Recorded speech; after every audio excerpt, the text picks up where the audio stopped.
Chaque pays porte la marque de son étiquette de domination. Il y a des pays pauvres et des pays riches. La richesse d'un pays ne voudrait pas dire que son sol est totalement riche. La richesse d'un pays ne voudrait pas totalement dire que ceux qui y habitent sont totalement riches.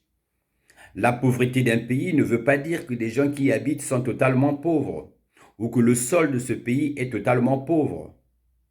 Non.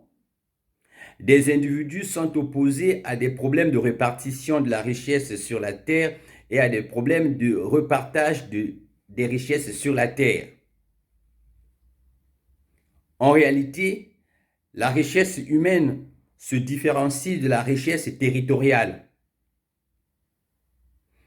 Ce qu'il faut comprendre, que l'être humain est là pour façonner la terre, façonner les richesses, façonner l'environnement, façonner l'air.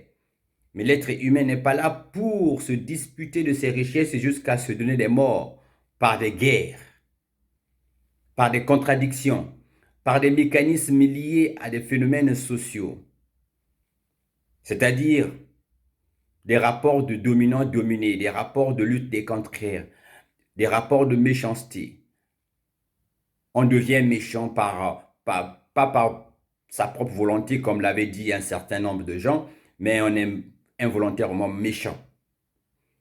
Or, nous ne devons plus accumuler de la méchanceté si nous avons compris les problèmes qui, aujourd'hui, gênent l'humanité tout entière.